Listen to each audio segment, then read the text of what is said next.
వి gold trusted gold buyers మీరు తాకట్టు పెట్టిన బంగారాన్ని విడిపించి ఈ రోజు ఉన్న మార్కెట్ ధరకు కొనబడను. So I am not in a position of judge. I don't want to comment on that particular issue. ఓకేనా తల్లి, తప్పు ఎవరు చేసిన అనేది న్యాయస్థానాలు తేల్చాలి. మీరు తెలిసినా నేను తెలిసినది మీరు చేస్తే మీడియా ట్రయల్ అంటారు, మేము చేస్తే రాజకీయ నాయకులు చెప్పారు కాబట్టి పోలీసులు అట్లా చేసినారంటారు. కాబట్టి let the court take a chance and court give a decision. So ఇప్పుడు సోషల్ మీడియానో లేకుంటే మెయిన్ స్ట్రీమ్ మీడియానో టూ మచ్ ఇన్వాల్వ్మెంట్ అనేది ఉంటుంది పర్సనల్ లైఫ్లో అనేది, వాళ్ళకంటూ కొన్ని ప్రైవేట్ లైఫ్స్ ఉంటాయి అనే దాని మీద. తల్లి నేను ఒక మాటనైతే చెప్తాను, వ్యక్తుల వ్యక్తిగత జీవితం గురించి మాట్లాడకుండా మీరు ఏదైనా మాట్లాడండి.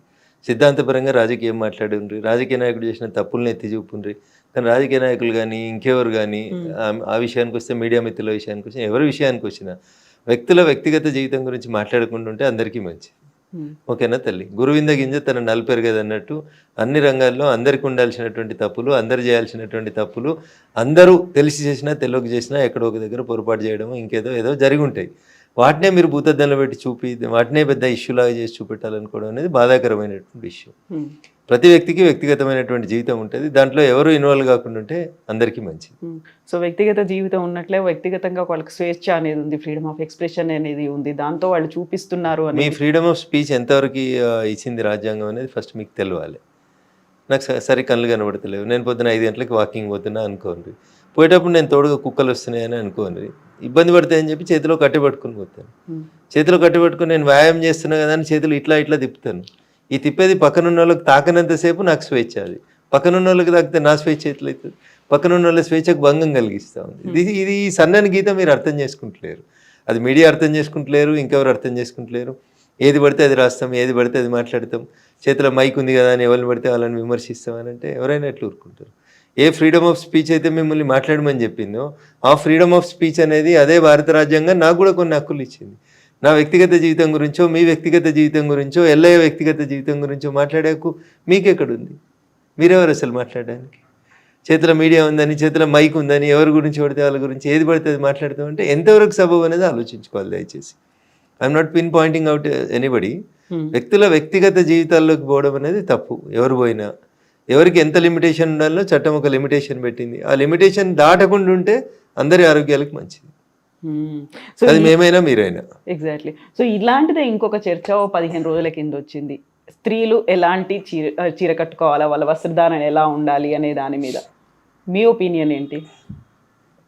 ప్రపంచ దేశాలు భారతదేశాన్ని గుర్తిస్తాయి, గౌరవిస్తాయి. మన సంస్కృతిని, మన పండుగల్ని, మన ఆచార వ్యవహారాలని, ముఖ్యంగా మన సంస్కారాన్ని ఎక్కువగా ప్రపంచంలో ఉన్నటువంటి మిగతా దేశాలన్నీ గుర్తించి గౌరవించి హానర్ చేస్తున్నటువంటి సందర్భం. సో రఘునందన్ ఇట్లా మాట్లాడతాడా, అట్లా మాట్లాడతాడా, ఈ డ్రెస్ వేసుకోవాలని చెప్పడానికి ఆయన ఎవరు, ఆ డ్రెస్ వేసుకోవాలని చెప్పడానికి ఈయన ఎవరు? నేను I don't want to go in to that mesh. మీరు ఎట్లుండాలనేది మీ వ్యక్తిగత నిర్ణయం. సో నేను ఇందాకే చెప్పిన, వాకింగ్ పోయినప్పుడు చేతిలో కర్ర పట్టుకొని పోవడం నా స్వేచ్ఛ, ఆ కర్రను నేను గాల్లో తిప్పుకోవడం నాకున్న స్వేచ్ఛ. ఆ కర్ర పక్కనున్న ఆయనకు దాకుతుంది అని అన్నప్పుడు నేను పక్కనున్న వాళ్ళ స్వేచ్ఛకు భంగం కలిగిస్తున్నాను.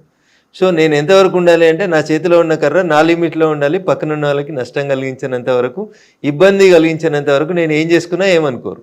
ఎవరు లేనప్పుడు గాల్లే కాదు, కట్టే పైకి ఇసిరేసినా నన్ను ఎవరేమన్నారు. పక్కన 10 మంది వాకింగ్ చేస్తున్నప్పుడు నేను కర్రను గాల్లో ఎలా తిప్పగలుగుతాను? So this is the limitation. So గుడ్డలు ఎలా వేసుకోవాలి, ఎలా వేసుకోకూడదు అనేది వాళ్ళ వ్యక్తిగతమైనటువంటి జీవితం. మీరు వ్యక్తిగతమైనటువంటి జీవితాన్ని 4 గోడలకు కన్ఫైన్ చేస్తారా, 40 మందిలోకి వచ్చి ఇట్లాంటి బట్టలు వేసుకుంటానని మాట్లాడతారా? అది మీ ఇష్టం. అది మీకు ఫ్రీడమ్ ఆఫ్ స్పీచ్ ఉంది, మీకు బట్టలు వేసుకునే అధికారం ఉంది, వేసుకోకుండా తిరిగే అధికారం కూడా ఉంది అనుకుంటే తిరుగుండ్రి. ఎర్రగడ్డలు జాయిన్ చేయన్నా, పిచ్చాసుపత్రులు జాయిన్ రాళ్ళతో కొట్టి చంపాలా, జనం ఆలోచించుకుంటారు. దానికి నేనేం చేయలేను. బట్ నేను అదే చెప్తా ఉన్నా, ఇది నా వ్యక్తిగత జీవితం అని నేను రోడ్డు మీద డాన్స్ చేస్తా అంటే ఒప్పుకోరు జనం. నీ వ్యక్తిగత జీవితానికి కొన్ని లిమిటేషన్స్ ఉంటాయి, ఎవరి వ్యక్తిగత జీవితానికైనా కొన్ని లిమిటేషన్స్ ఉంటాయి. ఏది కానీ అతి సర్వత్రా వర్జయతే, ఆ లైన్ గుర్తుపెట్టుకుంటే అందరి ఆరోగ్యాలకు మంచిది. ఆ అతి ఎవరు చేస్తున్నారనేది మీకు తెలుసు, నాకంటే ఎక్కువ మీకు తెలుసు. ఎవరు స్టార్ట్ చేసినారనేది నేను తెలుసుకోలేదు. బట్ దాని మీద జరుగుతున్న చర్చ అతిగా పోతుంది, అది ఆపితే బాగుంటుంది అనేది నా విజ్ఞప్తి. ఎగ్జాక్ట్లీ. స్త్రీ అంటే ప్రకృతి అన్న దాంతో స్టార్ట్ అయింది, అది కాస్త వికృత రూపం దాల్చింది, చర్చగా అది ఒక రచ్చ అయిపోయింది, ప్రతి ఒక్కరు అందులో ఇన్వాల్వ్ అయిపోయి మాట్లాడే వాళ్లే కనిపిస్తుంది. అందుకనే మాట్లాడొద్దనే చెప్తున్నా నేను. అది వ్యక్తుల వ్యక్తిగత జీవితం, దాని గురించి మనం ఎంత తక్కువ మాట్లాడుకుంటే అంత మంచి. సో ఇప్పుడు మనం మాట్లాడుకున్న 2 టాపిక్లో స్త్రీ ఫస్ట్ కనిపిస్తుంది. స్త్రీ గురించే మాట్లాడుకోవడం, స్త్రీ గురించే వ్యాఖ్యానాలు, బోల్డ్ స్టేట్మెంట్స్, బిగ్ స్టేట్మెంట్స్ ఇవన్నీ చూసిన తర్వాత మళ్ళీ అదే స్త్రీ గురించి పొలిటీషియన్స్ మాట్లాడే మాటలు, కాకపోతే అది జనాభాకి లింక్ చేసి మాట్లాడడం అనేది. సో 2 కంటే ఎక్కువ మంది పిల్లల్ని కనాలి, 3 కనండి, 4 కనండి అనేది వెరీ రీసెంట్గా బీజేపీ లీడర్ నవనీత్ రాణాకి ఓవైసీకి మధ్య జరిగినటువంటి ఆర్గ్యుమెంట్. నాకు 6 పిల్లలు ఉన్నారు, కావాలనుకుంటే మీరు 8 మంది పిల్లల్ని కనండి, ఎవరు కాదంటున్నారు అనే మాట. నేను ఏమంటున్నాను తల్లి, ఏది కానీ శృతి మించకూడదు, ఏది కానీ శృతి మించకూడదు అంటున్నాను. శృతి మించినప్పుడే సమస్యలు వస్తూ ఉంటాయి. అట్లా మీరు ఒకటి మాట్లాడినారు, నేను దానికి జవాబు ఇవ్వాల్సి వచ్చినప్పుడు నేను ఒకటి మాట్లాడుతున్నప్పుడు అది ఎంతవరకు మాట్లాడాలనే గీత దాటుతున్నారు. రాజకీయ నాయకులైనా మీడియా అయినా దాటుతూ ఉన్నారు. సో మీరు 2 గంటారా, 3 గంటారా, 6 గంటారా, అది మీరు మీకు సంబంధించినటువంటి వ్యక్తిగతమైనటువంటి వ్యవహారంగా చూస్తే పంచాయతీ రాదు.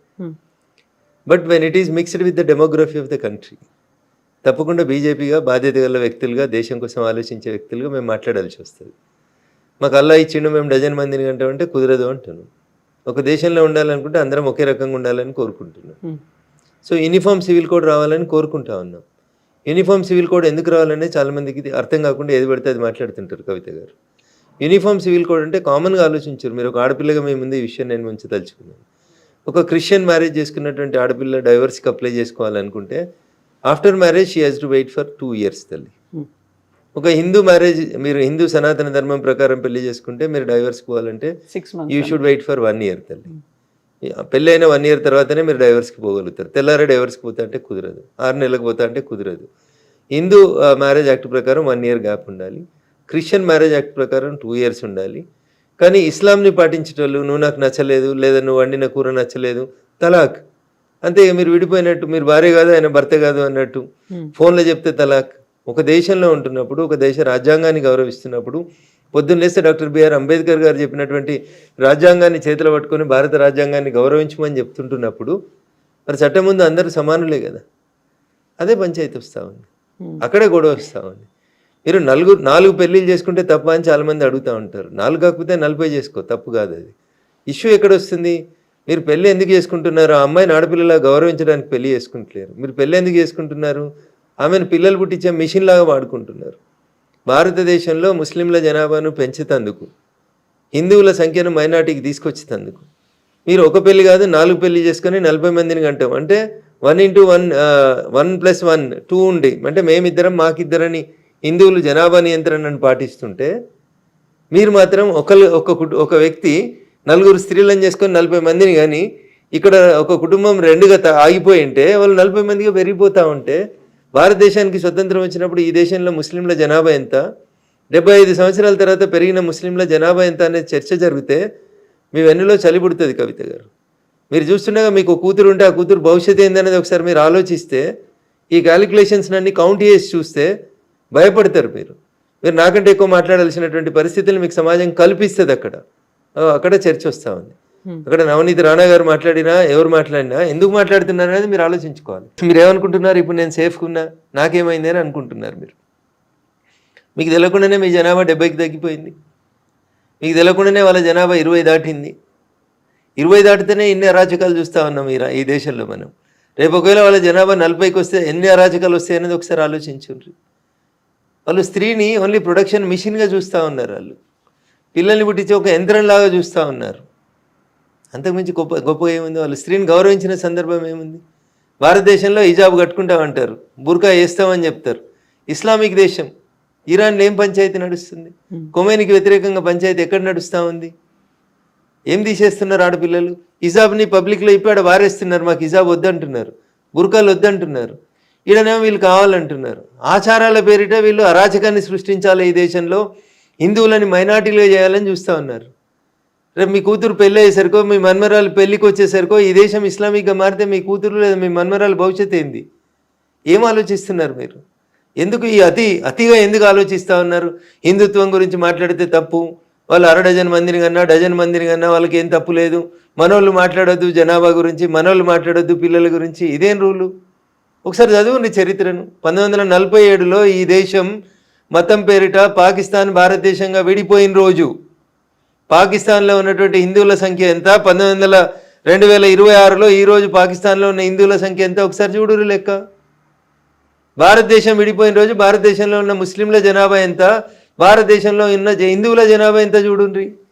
ఇలా జనాభాలో ఎంత వ్యత్యాసం వచ్చింది. డెమోగ్రఫీ మారుతుంది అంటున్నా. నీ దేశంలో జనాభా లెక్కలు మారుతున్నాయి అంటున్నా. దాన్ని మతం లెక్కలకు మారుస్తున్నారు. రోడ్డు మధ్యలో ఒక 2 ఇటుకలు పెట్టి దానికి ఆకుపచ్చ రంగేసి ఒక ఆకుపచ్చ జెండా వేసి రోడ్డు వెడల్పు వేయడానికి వీల్లేదు అంటున్నారు. నీ గుడి ఉంటే జేసీబీలు వచ్చి ఇటాచీలు వచ్చి పోలీసులు వచ్చి తీసేసిపోతున్నారు. 4 ఇటుకలు పెట్టి ఒక ఆకుపచ్చ జెండా పెడితే రోడ్డు మధ్యలో పెడితే దర్గా అంటే కనీసం దర్గాను ముట్టలేని పరిస్థితి భారతదేశంలో ఉంది. ఏం మాట్లాడుతున్నారు మీరు? నవనీత్ రాణా గారు మాట్లాడితే తప్పేముంది? 4గురిని కాకపోతే 6గురిని కనుమని చెప్తుంది. ఒక ఆడపిల్లగా ఒక ఎంపీగా ప్రజాస్వామ్యంలో ఏం జరుగుతుందో ఆలోచించి మాట్లాడి ఉంటుంది. దాన్ని ఎందుకు తప్పు పట్టాలి? అసదుద్దీన్ ఓవైసీని ఆలోచించుకోమని చెప్పుండ్రి. మీరు మహిళల్ని ఎక్కడైనా గౌరవిస్తున్నారా? మహిళలకి సమాన హక్కులు ఉన్నాయా మీ దాంట్లో, మీ మతంలో? అది మాట్లాడమనుండ్రి.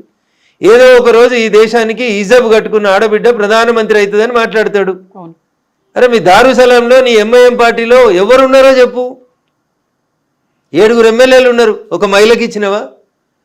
4 5 ఎమ్మెల్సీలని చేసినావు, ఒక మహిళకి ఇచ్చినవా? నువ్వు వచ్చి ఎప్పుడో ఒకసారి ఈ దేశంలో హిజాబ్ కట్టుకున్న ఆడపిల్ల ప్రధానమంత్రి అవుతుందంటే దాని అర్థమైంది. కవిత గారు ఎందుకు ఆలోచించవద్దు? హిందువులు ఏం చెప్పదలుచుకున్నాడు ఆయన? అంటే ఈ దేశాన్ని మేము ఇస్లామిక్ దేశంగా మారుస్తున్నామని చెప్తున్నాడు. ఆలోచించమని రఘునందన్ అంటున్నాడు. 6గురిని కనుమని అన్నాడు అనుకో Raghunandan. What is wrong in it అంటున్నా. నీ ఆడపిల్లల్ని కాపాడుకోవడానికి, నీ మతాన్ని కాపాడుకోవడానికి, ఈ దేశ అస్తిత్వాన్ని కాపాడుకోవడం కోసం కనాల్సిన సందర్భం వస్తే కనుమని చెప్తాం. దాన్ని తప్పుకోటే అధికారం ఎవరికి ఉంటుంది? ఒక ప్రధానమంత్రి అయితే ఇస్లామిక్ కంట్రీ అంటున్నారు. అదే ప్రెసిడెంట్స్ కూడా మన దగ్గర ఉన్నారు కదా. కలాం కూడా ఆయన ప్రెసిడెంట్ అయ్యాడు కదా. భారత ప్రజాస్వామ్య దేశంలో ప్రెసిడెంట్ గారి పాత్ర ఏంది, ప్రధానమంత్రి గారి పాత్ర ఏంది కవితకు తెలియదని నేను అనుకోవట్లేదు. మీరు అట్లా మాట్లాడడం తప్పు. దేనికి ఉండాల్సినటువంటి గౌరవం దానికి ఉంటుంది. రాష్ట్రపతికి ఉండాల్సినటువంటి గౌరవం రాష్ట్రపతికి ఉంటుంది. కానీ in a democratic country like India prime minister is the key post. అంటే ఏం చెప్పదలుచుకున్నాడు ఆయన? అసదుద్దీన్ ఓవైసీ ఏం మెసేజ్ ఇవ్వదలుచుకున్నాడు? ఎందుకు అర్థమవుతలేదు మీలాంటి మేధావులకి? ఏం చెప్తున్నాడు ఆయన? ఏం చెప్తున్నాడు? ఒక ముస్లిం మహిళ ఈ దేశానికి ప్రధానమంత్రి అవుతుంది కావద్దని నేను అంటలేను. అంటే అందులో కూడా ప్రోగ్రెసివ్నెస్ కనిపిస్తుంది. ఏం ప్రోగ్రెసివ్నెస్? ఎంఐఎం పార్టీకి మహిళను అధ్యక్షులు వేస్తే ప్రోగ్రెసివ్నెస్. అది హైదరాబాద్ ఎంపీ మహిళను పోటీ చేపిస్తే ప్రోగ్రెసివ్నెస్. నీ పార్టీలో ఉన్న 7 ఎమ్మెల్యేలలో సగం మంది ఎమ్మెల్యేలు మహిళలు ఉంటే ప్రోగ్రెసివ్ థాట్. నీవు నామినేట్ చేసినటువంటి 4 ఎమ్మెల్సీలలో 2 ఎమ్మెల్సీలు మహిళలు ఉంటే అది ప్రోగ్రెసివ్ థాట్. కానీ నువ్వు ఏం రెచ్చగొట్టగలుగుతున్నావు? నీ పార్టీలో ఎవరు మహిళలు ముందుకు రారు. కానీ ఈ దేశానికి ఒక ముస్లిం, ఒక హిజాబ్ కట్టుకున్న మహిళ ప్రధానమంత్రి కావాలని నేను కోరుకుంటున్నా, అవుతుంది భవిష్యత్తులో అని చెప్తున్నావు. అంటే నువ్వు దేన్ని ప్రోత్సహిస్తున్నావు? దేన్ని ఎంకరేజ్ చేస్తున్నావు? మీ జనాభాను పెంచమని మీ వాళ్ళకి చెప్పకనే చెప్తున్నావు కదా. అకల్మన్కు ఇషారా బస్ కదా. ఈ మాత్రం కూడా హిందూ బంధువులు ఎందుకు అర్థం చేసుకోవద్దు? అప్పుడు మాట్లాడతారు. నవనీత్ రాణా మాట్లాడినా, రఘునందన్ మాట్లాడినా, రేపు ఇంకొకరు మాట్లాడినా బరాబర్ మాట్లాడతాం. నీ డెమోగ్రఫీని మారుస్తున్నారు వాళ్ళు. కొన్ని ఇప్పుడు వెస్ట్ బెంగాల్ పంచాయతీ అంత ఏంది? మొత్తం బంగ్లాదేశ్ ముస్లింలని, రోహింగ్యాలని, మయన్మార్లో ఇస్లామిక్ దేశాలలో తన్నెల కొడుతున్నారు వాళ్ళని. బంగ్లాదేశ్లో రోహింగ్యాలు ఉండరు. బంగ్లాదేశ్లో ముస్లింలకు ఉండడానికి సవలతులు లేవు. వాళ్ళకి సవలతులు ఏడున్నాయి? భారతదేశంలో ఉన్నాయి. వెస్ట్ బెంగాల్కి వచ్చి ఆ మమతా బెనర్జీ గారు ఆధార్ కార్డు ఇస్తారు, అది తీసుకొని వచ్చి హైదరాబాద్లో పనిచేస్తారు. హైదరాబాద్లో రోహింగ్యాల కాలనీ వస్తుంది. కాంగ్రెస్ ముఖ్యమంత్రి వీఆర్ సెక్యులర్ అంటాడు. కాంగ్రెస్ ముఖ్యమంత్రి జూబ్లీ హిల్స్ ఎలక్షన్స్ అప్పుడు ఒక అడుగు ముందుకేసి కాంగ్రెస్ అంటే ముస్లిమ్స్, ముస్లిమ్స్ అంటే కాంగ్రెస్ అంటాడు. కరెక్ట్ చెప్పిండు రేవంత్ రెడ్డి గారు, ప్రత్యక్షంగా చెప్పినా పరోక్షంగా చెప్పినా. ఇందిరమ్మ భర్త ఫిరోజ్ గాంధీ గారు వాళ్ళకంటే ముందు మాదంతా ముస్లిం మతం, మేమంతా అదే జాతి వాళ్ళం, మా నాయకులంతా ముస్లింలే అని చెప్పకనే చెప్పిండు. అర్థం కావాల్సింది హిందువులకి, ఆలోచించాల్సింది హిందూ సమాజం. 70% నువ్వు తగ్గి 20% వాళ్ళు వస్తేనే ఇన్ని అరాచకాలు జరుగుతున్నాయి ఈ దేశంలో. బీహార్లో కిషన్గంజ్లో ల్యాండ్ మాఫియా ఇచ్చి హిందూ భార్యాభర్తల్ని కోసేసి భూములు ఆక్రమించుకొని పోతున్నారు. ఇవేవి మన మీడియా కనబడాయి, ఏవి మాట్లాడితే సెక్యులరిజం, మాట్లాడితే మత సామరస్యం, బొంద సామరస్యం.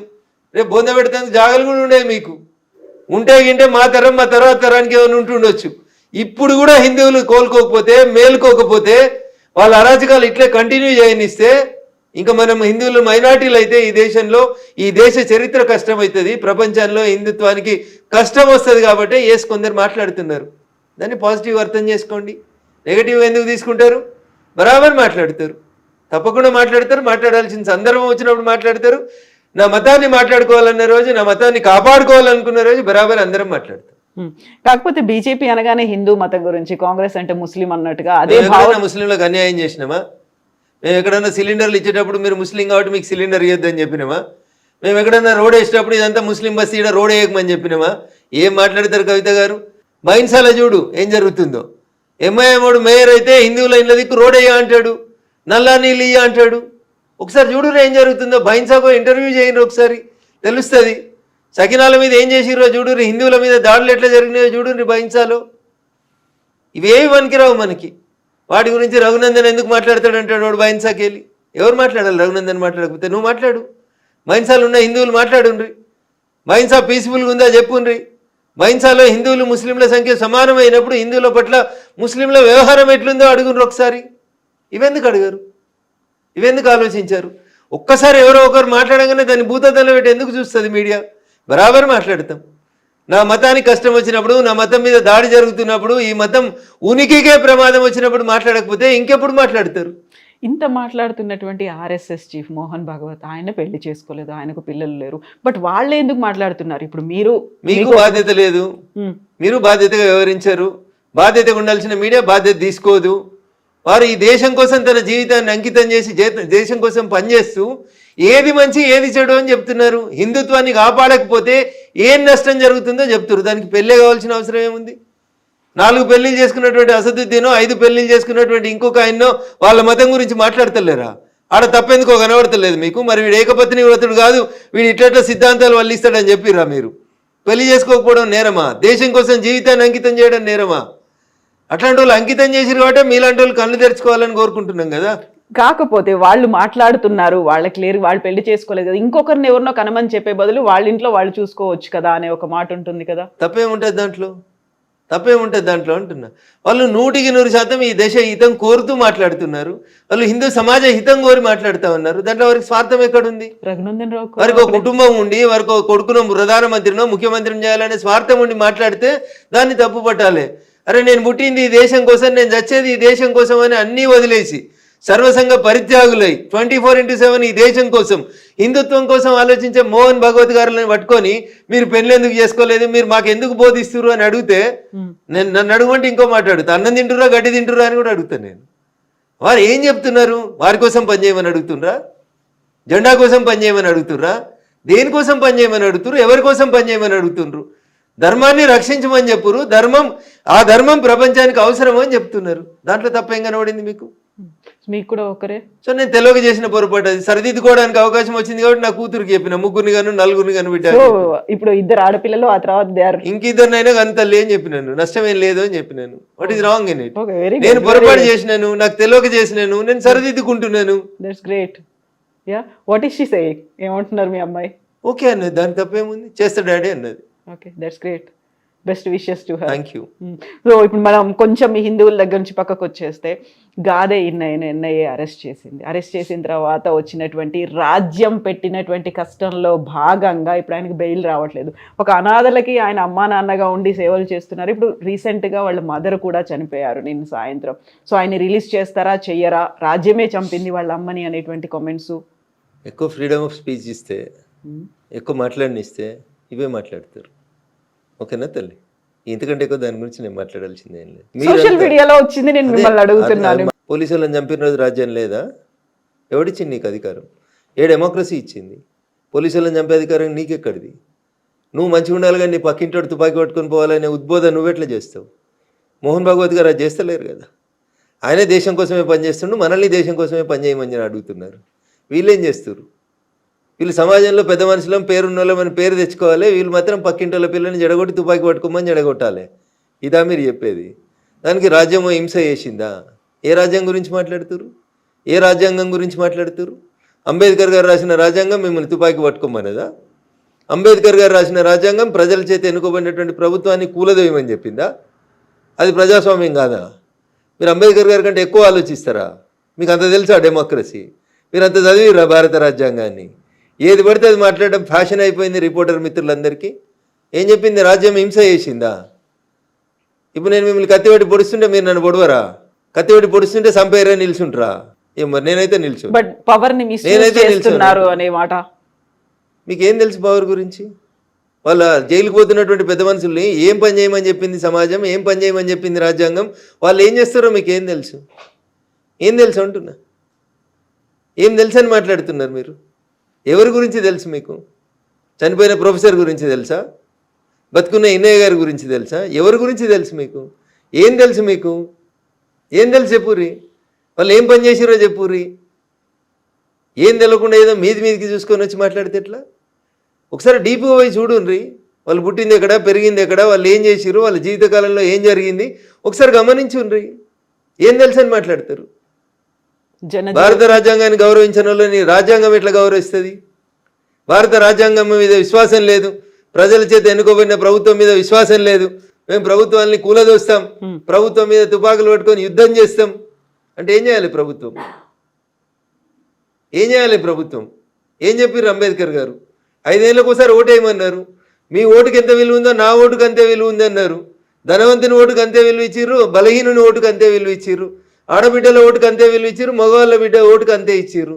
ఆ డెమోక్రటిక్ వేలో ఎన్నుకోబడినటువంటి భారత ప్రభుత్వాన్ని ఎవరో 4 లేదా 40 మంది లేదా 4000 మంది తుపాకులు కట్టుకొని కూలగొడతాం, కాల్ చేస్తాం, పడగొడతాం, అమాయకులందరినీ చంపేస్తామంటే చూస్తూ కూర్చోవడాన్ని రాజ్యం ఎట్లంటారు?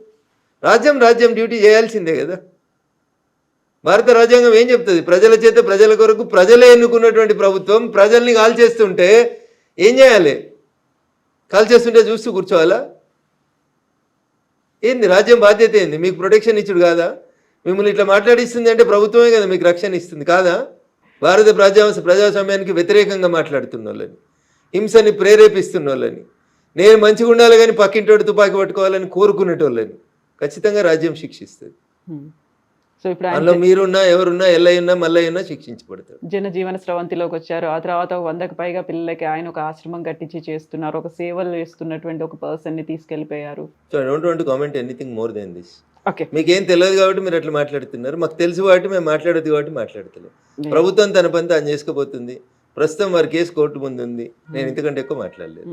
సో ఫోన్ ట్యాపింగ్ కేసు కూడా ఇప్పుడు మళ్ళీ కేసు సుప్రీంకోర్టు దగ్గరే ఉంది. ఆయనకు బెయిల్ ఇవ్వాలా వద్దా అనేది ఇప్పుడు ప్రభాకర్ రావు సిఐబి మాజీ చీఫ్ ఆయన దగ్గర ఏమవుతుంది అనుకుంటున్నారు ఈ కేసుల్లో? జడ్జి గారు ఏం చెప్తే జరుగుతుంది. Not that bail case, overall గా ఏం జరగబోతుంది? ఫోన్ ట్యాప్ ఏం జరగదు, ఇలాగే స్టేటస్ కోర్ అట్లనే ఉంటుందా? సినిమాలు నడిచినట్టు పుష్ప 1, పుష్ప 2, పుష్ప 3 నడిచినట్టు, లేకపోతే కోడలు దిద్దిన సంసారం, అత్త దిద్దిన సంసారం అని తెలుగు సీరియల్ టీవీలలో నడిచినట్టు, అట్లా పేపర్ వాళ్ళకి వార్తలు అయినప్పుడు ఒక బ్రేకింగ్ అన్నట్టు, ప్లేట్ బ్రేకింగ్. రఘునందన్ రావుకి నోటీసులు ఇచ్చిన సిట్ అంతే. ఇంకా ఏమైనా జరిగేది ఉంటే 2 ఏళ్ళకెళ్ళి ఎందుకు జరగలేదు? బువ్వ ఉడికిందా లేదా 2 మెతుకులు చూస్తే తెలుస్తుంది. ఈ ప్రభుత్వం ఏం చేస్తుందా చేయదా అనేది గరణి పడుతుంది కదా. 2 ఏళ్ళకెళ్ళి దిగుతూనే ఉన్నారు కదా. 1వ సిట్టు, 2వ సిట్టు, 3వ సిట్టు, 4వ సిట్టు, ప్రభుత్వం పోతుంది, అయిపోతుంది. ఇంకో 3 ఏళ్ల పడేది ఇట్లనే కంటిన్యూ అవుతుంది. అంతకంటే గొప్పగా ఏమవుతుందని మీరు కలగంటారు చెప్పురు. నేను చెప్తా ఏం చేయగలుగుతారు వాళ్ళు? ఏం చేయలేరు. ఎందుకంటే ఇప్పుడు వాళ్ళు కూడా ట్యాపింగ్ చేస్తారు కాబట్టి. మీది అవుతుందా? అవుతుంది, డెఫినెట్గా అవుతుంది. నా ఫోన్ ట్యాప్ కదని మీరు ఎందుకు అనుకుంటారు? అప్పుడు వాళ్ళు చేసిరు, ఇప్పుడు వీళ్ళు చేస్తున్నారు. కాకుండా మీరు ఇప్పుడు బీజేపీ ఎంపీగా ఉన్నారు, రాష్ట్ర ప్రభుత్వం అయితే ఏమవుతుంది? అప్పుడు బీజేపీ రాష్ట్ర అధ్యక్షుడు ఉన్న బండి సంజయ్ ఫోన్ ట్యాప్ చేయలేదా? కిషన్ రెడ్డి గారు ఫోన్ ట్యాప్ చేస్తలేరా? చేస్తూనే ఉంటారు అంతే. వాళ్ళకి నచ్చకపోతే అది ఒక రకమైనటువంటి ఇది అన్నట్టు, పోలీసులు చేసేటువంటి ఒక డ్యూటీ అది అంతే. సో మరి మీరెందుకు కంప్లైంట్ చేయలేదు? లేకుంటే దానికి సంబంధించి మీరు అందరికంటే ముందు మాట్లాడింది నేనే. ఇప్పుడు మీద అవుతోంది, ఇప్పుడు కూడా అవుతోంది అని చేస్తలేమో అంటారు, చేస్తలేమో అని చెప్తారు అంతే. ఏం చేస్తారు ఇంకా అంతకంటే? అప్పుడు పాత ప్రభుత్వం అదే చెప్పింది, ఇప్పుడు ఈ ప్రభుత్వం కూడా అదే చెప్తుంది. దాంట్లో తేడా ఏముంటుంది? ఏముంటుంది. సో ఈ కేసులు ఇవన్నీ ఎప్పుడు బయటకు వస్తాయి? మరి ఇప్పుడు జరిగేటువంటి ఏం బయటకు వస్తాయి అనుకుంటారు మీరు? ఏం జరగదా? ఏం బయటికి రావు, ఎవరిని ఉరి తీయరు అంతే. వాళ్ళు వీళ్ళని తిడతారు, వీళ్ళు వాళ్ళని తిడతారు, వాడు కొట్టినట్టు చేస్తాడు, వీడు ఏడిచినట్టు చేస్తాడు. అంతకుమించాలి వాళ్ళిద్దరు ఏం చేసేది ఉండదు. కాంగ్రెస్ టీఆర్ఎస్ 2 తోడు దొంగలే. ఏం చేయలేరు వాళ్ళు, ఏం చేయరు. ఏమన్నా చేస్తే మేము అధికారంలోకి వచ్చినాక చేస్తాం. వాళ్ళని ఇద్దరిని మడతేస్తాం, మేమే ఇస్తాం. కేవలం రాజకీయంగా టైంపాస్ అంతేనా? ఇప్పుడు టీఆర్ఎస్ చేసిందంటే ఇప్పుడు కాంగ్రెస్ చేస్తుందని. వేరే పార్టీలలో ఉన్నటువంటి రాజకీయ నాయకుల్ని వేధించేందుకు వాడుకునేటువంటి ఒక వెపన్ అది. అంతకుమించి వాళ్ళు చేసేది ఏమన్నా. So Congress party 2 years complete చేసుకుంది ఇక్కడ గవర్నమెంట్ని, రేవంత్ సర్కార్. ఏమనిపించింది ఈ 2 ఏళ్ల పాలన మీకు? మళ్ళీ 20 ఏళ్ళ దాకా అధికారంలోకి రాకుండా పాలిస్తున్నాడు. మళ్ళీ 20 ఏళ్ళు ఎవడు చేయి గుర్తు కోట వేయకుండా పరిపాలిస్తున్నాడు. మళ్ళీ నెక్స్ట్ కూడా మేమే వస్తాము అనేటువంటి మాటను బహిరంగ సభల్లో ఆయనే చెప్తున్నారు కదా. అట్లా చెప్పకపోతే ఏం చెప్తారు? రేపే మా ప్రభుత్వం పడిపోతుంది అని చెప్తారా? అట్లా చెప్తే ఈ 3 ఏళ్ళు కూడా నడవదు కదా సంసారం. ఓకే, రేపు చచ్చిపోయేటాడు కూడా రేపు నేను ముఖ్యమంత్రిని అవుతానే చెప్తాడు. అట్లా చెప్పడం అది ఆశ, అంతే, అట్లే చెప్తారు. అంతేగాని రేపు మేము మళ్ళీ అధికారంలోకి రామని చెప్పిండి అనుకోరు రేవంత్ రెడ్డి గారు, ఈ 3 ఏళ్ళు గవర్నమెంట్ నడుస్తుందా? నడుస్తుందా చెప్పుండ్రి? నడవనియరు. అందుకని అట్లే చెప్పాలి. ఆ కుర్చీలో మీరు కూర్చుంటే కూడా అదే చెప్తారు. ఇంకో గంట అయితే పదవి వీకేస్తారంటే కూడా నేనే ముఖ్యమంత్రిని అని చెప్తారు. కర్ణాటక చెప్తలేరు, సిద్ధరామయ్యను శివకుమార్. ఎప్పుడు మారుతుందో తెలియదు. మ్యూజికల్ చైర్స్ అట్లే చెప్తూనే ఉంటారు, వాళ్ళు ఇద్దరు చెప్తూనే ఉంటారు. అధిష్టాన నిర్ణయమే తుది నిర్ణయమే. సో ఇక్కడ 3 ఏళ్ల పాటు రేవంత్ రెడ్డి ఉంటారా మరి? ఉంటారనే అనుకుంటున్నా. ఓకే, వాళ్ళకి అంతకంటే మంచి ఆప్షన్ కనబడుతుందని నేను అనుకుంటలేదు. సో నెక్స్ట్ వచ్చేది మేమే అనేటువంటి మాట అటు కాంగ్రెస్ చెప్తోంది, ఇటు బీఆర్ఎస్ కూడా చెప్తుంది. బీఆర్ఎస్ఆ అంటే టీఆర్ఎస్ పార్టీయా బీఆర్ఎస్ఆ ఏమంటారు మీరు? టీఆర్ఎస్ బీఆర్ఎస్ అయింది. బీఆర్ఎస్కు ప్రజలు సిఆర్ఎస్ ఇచ్చారు, కంపల్సరీ రిటైర్మెంట్ స్కీమ్ ఇచ్చారు. నేను ఇప్పుడు చెప్తలేను ఈ మాట, ఎన్నికల కంటే ముందే చెప్పిన, పార్లమెంట్ ఎన్నికల కంటే ముందు చెప్పిన, అసెంబ్లీ ఎన్నికల కంటే ముందు చెప్పిన. అసెంబ్లీలో ఏదో అట్లా మామ అనిపించుకున్నారు, పార్లమెంట్లో మొత్తం సిఆర్ఎస్ కంప్లీట్ రిటైర్మెంట్ స్కీమ్కి ప్రజలు బలవంతం చేసి వాళ్ళకి రిటైర్మెంట్ స్కీమ్ ఇచ్చేసారు. 17లో పెద్ద 0 ఇచ్చేసారు వాళ్ళకి. సార్ని ఫామ్ హౌస్కి పరిమితం చేసారు. ఇంకా బీఆర్ఎస్ ఎక్కడిది? సార్ లేడు, బీఆర్ఎస్ లేడు. బీఆర్ఎస్ ఒకవేళ బతుకుదామని అనుకున్నా కానీ ఆడ మా చెల్లె బయలుదేరింది కదా. అట్లా మా వాళ్ళు మంచోళ్ళు కాదని నేను చెప్పినా అనుకోని, రఘునందన్ బీజేపీ కాబట్టి విమర్శిస్తుండని అనుకుంటుంది. కేటీఆర్ నువ్వుగా ట్విట్టర్కే పరిమితమైన ట్విట్టర్ టిల్లో అని నేను అన్నా అనుకోరు, అది రాజకీయ ఆరోపణ అవుతుంది. అదే కవిత చెప్పింది అనుకోర్రి, మా అన్నకి ఏం శాత కాదు ట్విట్టర్లో పెట్టుడు తప్పితే ప్రజలకు వచ్చి ఉద్యమం చేయరని కవిత అన్నది అనుకోరు, జనం ఏం అర్థం చేసుకుంటారు? రఘునందన్ రావు నోట్లకి ఎలా మాట వస్తే వీడు రాజకీయంగా అంటుండే అనుకుంటారు. కవిత అంటే కవిత చెప్పింది వాస్తవమే, కవిత ఆ ఇంట్లోకి వెళ్ళి వచ్చిన బిడ్డ కదా, కవిత చెప్పిందంటే కరెక్ట్ అనుకుంటున్నాను. కవిత చెప్పిన మాటలన్నీ కరెక్టే అని మీరు అనుకుంటున్నారా? నేనైతే అనుకుంటున్నా, మీరు అనుకుంటలేరా? అందులో టీఆర్ఎస్ నుంచి బీఆర్ఎస్ దాకా ఎందుకు మార్చారో అనే మాటతో పాటుగా కేసీఆర్ బయటికి రాకపోతే అరే మీరు అంత స్మూత్ గా మాట్లాడుతున్నారు. ఏం బీకి కట్టలు కట్టిరని మీరు తెలంగాణ నిడిచిపెట్టి దేశంలో రాజకీయం చేస్తామని ఒక ఆడపిల్ల అడిగింది. ఎవడన్నా ఉంటే చెప్పురు సమాధానం దానికి. తెలంగాణలో మీరు తెలంగాణకి ఏం పీకి కట్టలు కట్టిరని ఏదో టీవీ ఛానల్ ఇంటర్వ్యూలో చెప్పలే కవిత గారు. ఆ కవిత నిండు శాసన మండలిలో చెప్పింది, on the floor of the house చెప్పింది. దానికి ఒక్కడన్నా సమాధానం చెప్పిండా? ఎందుకు పంజాబ్లో రైతులకు పైసలు ఇచ్చిరో అని అడిగింది, చెప్పిర్రా? తెలంగాణలో రైతులు చచ్చిపోతే ఏం చేసిరో అని అడిగింది, తెలంగాణ ఉద్యమకారులకు ఏమి ఇచ్చిరో అని అడిగింది. సరిపోదా సమాధానం? మూతోడు ప్రశ్నలు అడుగుతుంది కదా.